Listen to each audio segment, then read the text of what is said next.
नबी पाक सल्लल्लाहु अलैहि वसल्लम और एक ऊँट का वाक़या।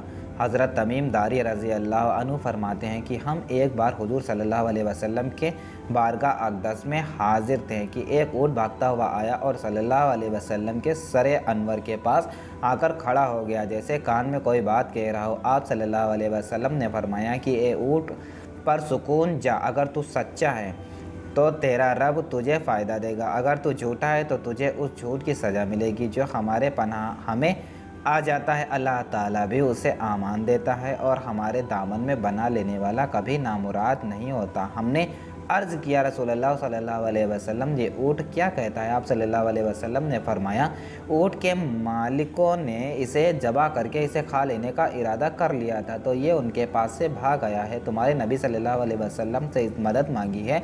हम सब अभी गुफ्तगू में मशगूल थे कि उस ऊँट के मालिक भागते हुए आया। ऊँट ने उनको आते हुए देखा तो दोबारा हुजूर सल्लल्लाहु अलैहि वसल्लम के सर मुबारक के पास खड़ा हो गया। आप सल्लल्लाहु अलैहि वसल्लम के पीछे छुपने लगा। उनके मालिकों ने अर्ज़ किया, या रसूल अल्लाह सल्लल्लाहु अलैहि वसल्लम, ये हमारा ऊँट 3 दिन से हमारे पास से भागा हुआ है और आज ये हमें आपकी खिदमत से मिला है। इस पर आप सल्लल्लाहु अलैहि वसल्लम ने फरमाया, ये मेरे सामने शिकायत कर रहा है कि ये तुम्हारे पास कई साल तक पला बढ़ा।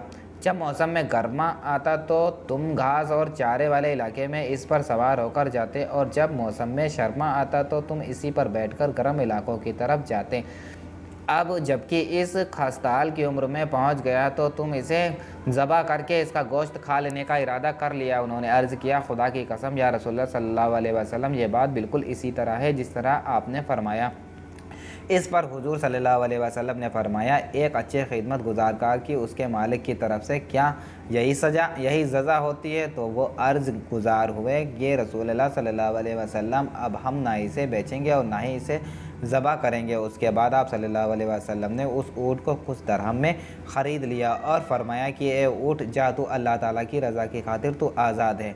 उस ऊँट में हुजूर सल्लल्लाहु अलैहि वसल्लम सरे मुबारक के पास अपना मुँह ले जाकर कोई आवाज़ दी तो आप सल्लल्लाहु अलैहि वसल्लम ने फरमाया, आमीन। उसने फिर दुआ की, आप सल्लल्लाहु अलैहि वसल्लम ने फिर फरमाया, आमीन। उसने फिर दुआ की, आप सल्लल्लाहु अलैहि वसल्लम ने फरमाया, आमीन। उसने जब चौथी मरतबा दुआ की तो आप सल्लल्लाहु अलैहि वसल्लम आप दीदा हो गए, आंखों से आंसू बहने लगे। हमने अर्ज़ किया, रसूल अल्लाह सल्लल्लाहु अलैहि वसल्लम, ये ऊँट क्या कह रहा है? आप सल्लल्लाहु अलैहि वसल्लम ने फरमाया, इसने पहली दफ़ा कहा, ए नबी मुकर्रम, अल्लाह आपको इस्लाम और कुरान की तरफ से बेहतरीन सज़ा अता फ़रमाए। मैंने कहा, आमीन। फिर उसने कहा, अल्लाह ताला क़यामत के दिन आपकी उम्मत से इसी तरह खौफ को दूर फरमाए जिस तरह आपने मुझ पर दूर फरमाया है। मैंने कहा, आमीन। फिर उसने दुआ की कि अल्लाह ताला दुश्मनों से आपकी उम्मत के खून को इसी तरह महफूज रखे जिस तरह मेरे खून महफूज फरमाया। उसने फिर कहा कि अल्लाह ताला आपकी उम्मत के दरमियान जंग जुदा ना होने दे। ये सुनकर रोना आ गया, क्योंकि यही दुआ मैंने भी अल्लाह ताला से मांगी थी। पहली 3 तो कबूल फरमा ली, लेकिन आखिरी दुआ से मना फरमा दिया।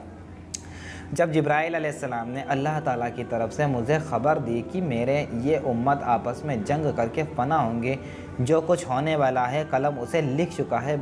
मोहतरम हज़रात, नबी करीम सल्लल्लाहु अलैहि वसल्लम के हदीस मुबारक में जो लिखा है, आज वह बिल्कुल सच नज़र आ रही है। आज के दौर पर नज़र दौड़ाए तो हम देखते हैं कि मुसलमान किस तरह एक दूसरे के खून के प्यासे हैं, एक दूसरे को किस तरह कत्ल करने को तैयार हैं, फ़िरका वारिद के नाम पर एक दूसरे के जान के दुश्मन बने हुए हैं।